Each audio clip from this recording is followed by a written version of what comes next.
Okay, so the first thing I'd be looking for is if there's a problem with the vent up here, and there's not.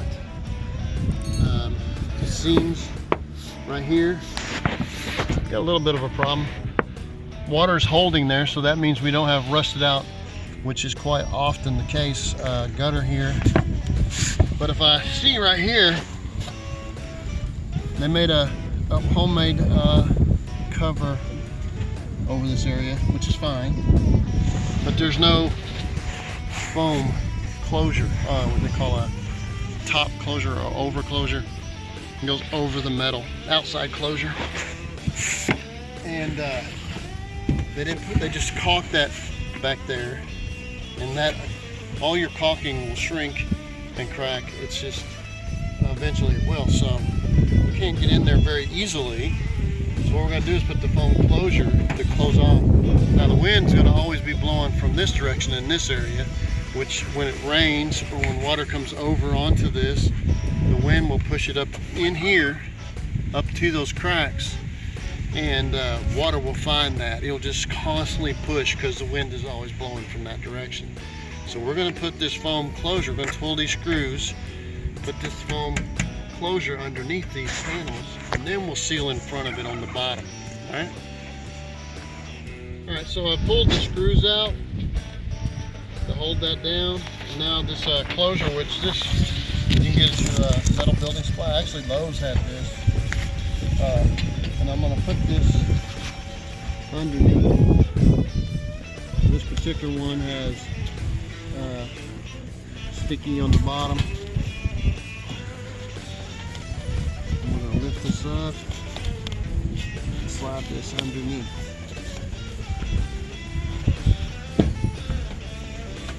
And then they have a male female connection. That turkey's banging into the walls. No, that wind blew that door. So that way we can stop the wind from blowing up there, and then we'll put some silicone sealant right at the bottom of this to make sure that the wind does not get by this foam.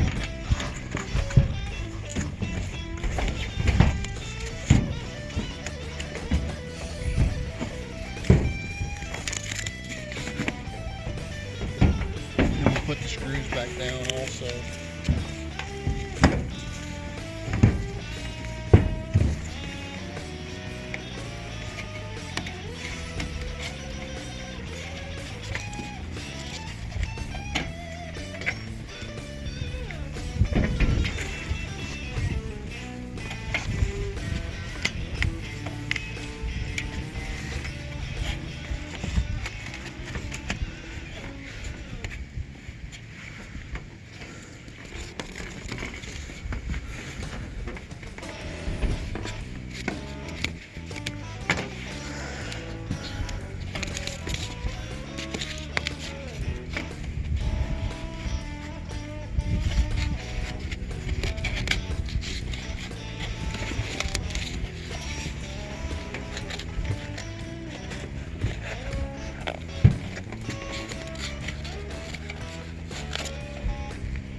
Okay, now I'm going to put the screws back down, and we'll caulk in front of it, and we'll caulk all through there, but it's not leaking over here. But that's me troubleshooting a problem, and you got to understand where the wind blows from predominantly. A lot of times when the storm's coming from here, the wind rushes back. Most of the time the wind comes from there. Okay, you can stop.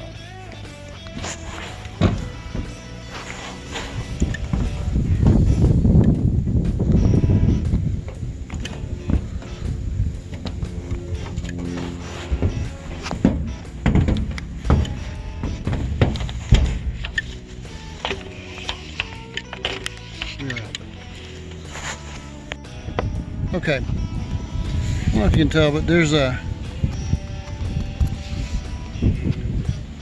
issues with the cracks. I did this about 6 years ago, and starting to show up. This all requires maintenance. That's one of the disadvantages to sealing it, but it's also why we're going back after about 6 years. 4 or 5 would be a better, and sealing it up again with the tar, and then painting it with the coating that keeps it from cracking as fast. If you just did it with the tar, you'd probably have to be every year or 2. So Drew here is being very careful not to get it on the side of the house and filling all the cracks that are larger. And then Clay here is taking a paintbrush and very carefully painting it with the elastomeric stuff that we got from Lowe's. Both of these, the tar. Can you turn that around, Drew? Yeah, that's a leak stopper tar. And he's wearing gloves, and probably just as well because he's got it all over his gloves. And then Clay's using that bucket. Let's turn that bucket around so it's the Lasso Cool 1000, white siliconized, and it's a 10-year. So I don't expect it to last 10 years, but you notice this roof, even though 6 years ago, it's still white. So what I suggest is you maintain it about every 3 years, 4 years. Check your cracks, seal them up. That way you don't have any surprises with damage inside the house, which is more expensive than doing this and more time consuming.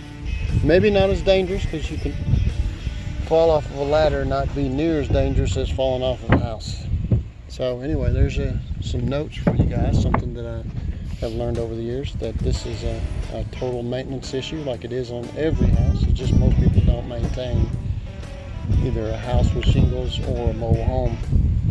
So you need to maintain, just like you maintain your relationships. I wish you guys well. Bye. All right, first of all, glad to have you on. I wanted to show you a little something that happens with these metal roofs that have a peak instead of rounded, which is what these seams were meant to go over a rounded roof. Now what they did was make this smaller seam as far as width, and then cut it off here and put a piece of wood, stapled it. That in itself has got screws also. That in itself causes leaks. But what I want you to notice, see all these wrinkles right here? Eventually, these wrinkles break. And that's because the ribs and everything are trying to go over this peak. And so if you look, hand back that behind you. See all that? When the wind starts flipping that metal up and down, those little rings, cuts right here, end up being cuts. And there's no real patching this stuff. You can try it, it'll last for a little while, but you'll always end up with more problems and more leaks. So whenever you start getting serious cuts in the roof, you need to start looking forward to doing a metal roof, which you can see some of the other videos that I've done that shows you how to do that. And hopefully you'll see some in the future. But anyway, keep an eye on these kind of areas on this type of peaked roof with the metal. I think they went more to shingles most of the time. But there you go.